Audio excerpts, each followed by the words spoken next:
2024च्या लोकसभा निवडणुकीसाठी भाजपने एक फॉर्म्युला काढलाय, तो म्हणजे 1956च्या पूर्वी जन्मलेल्या लोकसभा खासदारांना लोकसभेसाठी तिकीट मिळणार नाही। यासाठी भाजपने असं कारण दिलंय की जेव्हा जुने कार्यकर्ते जागा मोकळी करतील तेव्हाच नव्या कार्यकर्त्यांसाठी जागा मोकळी होईल। सोप्या शब्दात सांगायचं झालं तर 70 वर्षापुढच्या नेत्यांना भाजप 2024च्या लोकसभेच्या निवडणुकीच्या रिंगणात उतरणार नाही। पण भाजपचा हा निर्णय का घेतला असावा?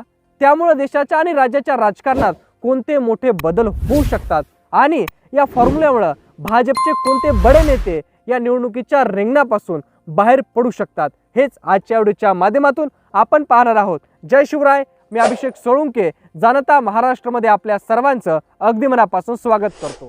भाजप या फॉर्म्युल्याचा विचार फार आधीपासून करत आलाय। 2019 मध्येच त्यांनी 75 वर्षापुढील नेत्यांना निवडणुकीच्या रिंगणात उतरवणार नाही यावर शिक्कामोर्तब केलं। आता त्याबाबत भाजप हा भविष्याच्या दृष्टीने जास्तीत जास्त विचार करणारा पक्ष आहे असं बोललं जातं। त्यामुळे पुढच्या काही वर्षाचा विचार करून नवं नेतृत्व कसं उभारता येईल यावर भाजप भर देतंय। या माध्यमातून जुन्या फळीचा बॅटन नव्या पिढीकडे सोपवणार असल्याचंही भाजपकडून सांगण्यात येतं। सध्याच्या लोकसभेचं संख्याबळ जर पाहिलं तर भाजपचे 25% खासदार हे आता म्हणजे 2024ला हे वयाच्या 70 वर्षाच्या पुढे गेलेले आहेत। म्हणूनच अधिक उत्साहाचे तरुण खासदार देण्यात भाजप प्राधान्य देईल। सोबतच ज्येष्ठ नेत्यांना तडकाफडकी राजकारणातून काढता येत नाही, त्यामुळे भाजप वयाची अट आणून नेत्यांना न दुखवता त्यांना बाजूला करण्याचा प्रयत्न करेल असंही सांगण्यात येतं। भाजपचा या फॉर्म्युल्यामुळे 70 वर्षापेक्षा जास्त वयाचं असणाऱ्या भाजप नेत्यांना राजकारणातून रिटायर व्हावं लागू शकतं। याचा भाजपला तोटा असा होईल की राजकारणात अनेक ठिकाणी गरजेचा असणारा अनुभवी तरुण नेत्याकडे तो अनुभव त्यांच्याकडे नसणार आहे। उदाहरण द्यायचं झालं तर महाविकास आघाडी सरकार तयार करण्यामध्ये सर्वात मोठा वाटा जर कोणाचा असेल तर शरद पवार यांचा। त्यांचं वय वर्ष आहे 82 वर्ष। अशा माणसानं जेव्हा शिवसेना, काँग्रेस आणि राष्ट्रवादी या वेगवेगळ्या विचारसरणीच्या पक्षांना एकत्रित आणून त्यांचं सरकार स्थापन करणं हे शरद पवारांनी करून दाखवलं। त्यासाठी त्यांचा राजकारणातला प्रदीर्घ अनुभव हा त्यांचा कामी आला। हेच एखाद्या नवख्या नेतृत्वाला तरुण नेत्याला जमलं नसतं। त्यामुळे सध्याच्या राजकारणात जर पाहिलं तर अनुभव हा महत्त्वाचा असतो आणि या अनुभवापासून भाजपाला जर हा निर्णय घेतला तो मुकावं लागू शकतो। पण या फॉर्म्युलांमुळे भाजपला सुद्धा फायदा होईल। यामुळे नेत्यांची नवी फळी उभा राहील जी काळाच्या अनुषंगाने बदलाला आत्मसात करून काम करत राहील। त्याचबरोबर 2014 आणि 2019च्या निवडणुकांमध्ये काँग्रेसनं ज्येष्ठ नेत्यांच्या अनुभवावर भर दिला, त्याचा त्यांना फटकाच बसला। सध्या बघायचं गेलं तर काँग्रेसच्या G23 मध्ये देखील बहुतांश नेते हे 60 ओलांडलेले आहेत। त्यामुळे भाजप अधिक तरुण आणि दमदार नेत्यांना बळ देईल आणि त्यांची मूठ बांधून निवडणुकांमध्ये यशस्वी त्याचा प्रयोग करेल असंही बोललं जातं। याचा फायदा त्यांना फक्त आगामी निवडणुकांमध्ये नाही तर पुढच्या 2 दशकांमध्येही होईल। या फॉर्म्युल्यामुळे भाजपला नेत्यांचा अनुभव, सल्ला आणि डावपेच आखण्यामध्ये मदत होणं थोडं कठीण असेल, कारण त्यांनी 70 ओंडलेल्या लोकांकडे अनुभव असतो आणि त्यामुळे तो अनुभवाला त्यांना मुकावं लागेल। पण यांमधून जर पाहिलं तर या निर्णयामुळे नवं नेतृत्व उभं राहू शकतं। आता पाहूयात की हा निर्णय जर पक्का झाला तर यावर कोणत्या नेत्यांचं करिअर धोक्यात येऊ शकतं। यातलं सगळ्यात पहिलं नाव येतं पंतप्रधान नरेंद्र मोदी यांचं। मोदींचा जन्म झाला होता तो 17 सप्टेंबर 1950ला। त्यामुळे त्यांचं सध्याचं वय आहे 71 वर्ष। म्हणजे भाजपनं थेट पंतप्रधान पदाच्या उमेदवारालाच बाद केलं का? असं वाटत असेल तर थोडंसं थांबा। या फॉर्म्युल्यामध्ये एक बारीक लाईन अशी आहे की काही नेते याला अपवाद ठरू शकतात।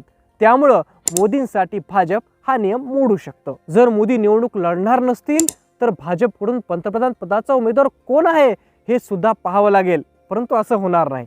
भारताचे विद्यमान संरक्षण मंत्री राजनाथ सिंग यांचंही वय सध्या 70 वर्ष आहे। साहजिकच इतक्या मोठ्या नेत्याला भाजप नियमाची चौकट लावणार की अपवाद ठरवणार हा प्रश्न देखील आहे। सोबतच परराष्ट्र मंत्री सुब्रमण्यम जयशंकर, ग्रामविकास मंत्री गिरिराज सिंग, त्यासोबत काही जर आपण जर पाहिलं तर केंद्रीय राज्यमंत्री हे VK सिंग, सदानंद गौडा, अश्विनी कुमार चौबे, हेमा मालिनी, रविशंकर प्रसाद, त्याचबरोबर रीटा बहुगुणा जोशी, सत्यपाल सिंग, किरण खैर अशा बड्या नेत्यांच्याही पुढे निवडणूक लढवावी की त्यांना या निवडणुकीसाठी मुकावं लागेल हे सध्या पाहणं अवघड असेल। आता जर यातलं गोष्ट बघितली तर यामध्ये महाराष्ट्रातली महत्त्वाची नावं बघायची झाली तर पहिलं नाव येतं जालन्याचे खासदार आणि केंद्रीय रेल्वे राज्यमंत्री रावसाहेब दानवे यांचं। त्यांचा जन्म झाला होता तो 18 मार्च 1955ला।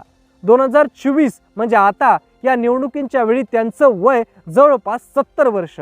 त्यामुळं त्यांच्या नावाचा विचार केला जाऊ शकतो की नाही हे आपल्याला पाहावं लागेल। या यादीतलं दुसरं नाव येतं मुंबई उत्तरचे खासदार गोपाळ शेट्टी यांचं। त्यांचा जन्म झाला 1954ला। त्यामुळं साहजिकच त्यांच्या नावावर देखील विचार होणं अवघड आहे आणि त्यांना निवडणूक लढवणं देखील अवघड होऊ शकतं। या यादीतलं तिसरं नाव आहे वर्ध्याचे खासदार रामदास तडस यांचं। रामदास तडस हे 2019 मध्ये खासदारकीची दुसरी टर्म मिळवण्यामध्ये त्यांना यश आलं होतं, परंतु भाजपच्या यावर्षी या अटीमुळे त्यांना तिसऱ्या टर्मच्या संधीला मुकावं लागू शकतं। आता यातलं चौथं नाव आहे ते धुळ्याचे खासदार सुभाष भामरे यांचं। ते देखील सध्याचं वय त्यांचं 70च्या उंबरठ्यावर आहे। या यादीतलं पाचवं नाव आहे सोलापूरचे खासदार जय सिद्धेश्वर स्वामी यांचं। त्यांचा जन्म झाला होता 1955ला। त्यामुळं त्यांचंही तिकिटाचा विचार केला जाऊ शकतो। यामुळं महाराष्ट्राच्या तिकीट वाटपात या पाच खासदारांच्या जागी भाजप कोणते नवे नेते उभा करणार हे पाहायला मजा येणार आहे। आता भारतीय जनता पक्ष हे तरुण रक्ताला वाव देण्यासाठी ही स्कीम आणतंय, पण जर बाकीच्या पक्षांनीही हा फॉर्म्युला वापरला तर काय होऊ शकतं? कोणत्या खासदारांना निवडणुकांपासून वंचित राहिलं जाऊ शकतं किंवा कोणाला मार्गदर्शनाच्या मंडळाचा भाग होऊ शकतात ते आपण आता थोडं पाहूयात। सुरुवात करूयात शिवसेनेपासून। सध्या शिवसेना उबाटा गट आणि शिवसेना शिंदे गट या दोन्ही गटांचे मिळून एकूण शिवसेनेचे 18 खासदार आहेत।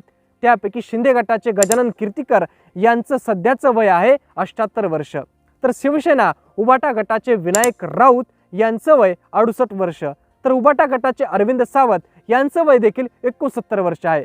त्यामुळे शिंदे गट आणि उबाटा गटाने जर हा फॉर्म्युला वापरला तर त्यांना या 3 ज्येष्ठ नेत्यांसाठी नवा पर्याय शोधावा लागू शकतो। दुसऱ्या बाजूला राष्ट्रवादीच्या दोन्ही गटानं 70 वर्षापुढच्या खासदारांना लोकसभेत संधी द्यायची की नाही असं जर ठरवलं तर शरद पवार गटाचे साताऱ्याचे खासदार श्रीनिवास पाटील आणि अजित पवार गटाचे रायगडचे खासदार सुनील तटकरे यांच्या तिकिटाबाबत त्यांना विचार करावा लागेल, कारण पाटील यांचं वय 81 वर्ष तर तटकरे हे 66 वर्षाचे आहेत। काँग्रेसच्या राज्यात निवडून गेलेले फक्त एकच खासदार होते, ते म्हणजे सुरेश धानोरकर। त्यांचं पण आकस्मिक निधन झालं आहे, त्यामुळे या जागेचा विचार करण्यामध्ये जास्त काही विषय नाही। परंतु इथं देखील हा नियम जर काँग्रेसने लागू केला त्यांना देखील बऱ्याच मोठ्या बड्या नेत्यांना मुकावं लागेल। थोडक्यात काय तर सगळ्या राजकीय पक्षांनी 2024च्या लोकसभेसाठी 70 वर्षापुढच्या ज्येष्ठ खासदारांना जर फुली मारायचं ठरवलं तर महाराष्ट्रातल्या 11 खासदारांच्या नावावर पुनर्विचार करणं कठीण होऊ शकतं। सध्याच्या लोकसभेचा विचार केला तर भाजपच्या 81 खासदारांवर गदा येऊ शकते, तर काँग्रेसनं या निर्णयासाठी जर अंमलबजावणी केली तर त्यांना सोनिया गांधी यांच्यासाठी नवा उमेदवार शोधावा लागू शकतो। पण काँग्रेसनं या निर्णयाची अंमलबजावणी करू शकतं। यामागचं कारण म्हणजे त्यांचं आता एक शिबिर झालं, त्या शिबिरात त्यांनी 50% हे तरुण नेतृत्व स्वीकारलं आहे आणि स्वीकारायचं आहे यापुढं असं देखील त्यांनी त्यावेळी म्हटलं आहे। या शिबिरात काँग्रेसनं जो निर्णय घेतला की तरुणांना प्राधान्य द्यायचा, तशाच प्रकारचा निर्णय भाजपनं घेऊन येत्या लोकसभेमध्ये हा फॉर्म्युला आणलाय। काँग्रेस सुद्धा भाजपच्या या फॉर्म्युल्यावर सहमत असल्याचं बोललं जातं। यंदाच्या लोकसभेत 75हून जास्त वय असणाऱ्या खासदारांचं प्रमाण हे सुमारे 1.8% आहे। 71 ते 75 वर्ष वयोगटात 3.5% खासदार सध्या आहेत। 66 ते 70 या वर्षाच्या वयोगटामध्ये जर पाहिलं तर सुमारे 12.3% खासदार सध्या आहेत। देशात 25 ते 30 वयाच्या लोकसंख्येचं प्रमाण असताना फक्त 10.9% एवढं प्रमाण आहे। त्या लोकसभेत फक्त 1.5% लोक हे 25 ते 30% वयाच्या लोकांचं प्रतिनिधित्व करत आहेत। सध्या भाजपनं आपल्या पक्षासाठी आणत असलेला हा फॉर्म्युला जर सगळ्याच पक्षानं वापरला किंवा सगळेच पक्ष वापरणार का, हा सगळ्यात औत्सुक्याचा प्रश्न आहे। लोकसभा, राज्यसभा अशा महत्त्वाच्या ठिकाणी निवडून जाणाऱ्या लोकप्रतिनिधींना वयाचं बंधन असावं का? ज्येष्ठ नेत्यांचा अनुभव महत्त्वाचा ठरतो की तरुण नेत्यांचा उत्साह? यावर तुमची प्रतिक्रिया काय आहे ते कमेंट बॉक्समध्ये नक्की कळवा आणि हो, आपल्या जाणता महाराष्ट्र या यूट्यूब चॅनलला नक्की सबस्क्राईब करा। धन्यवाद।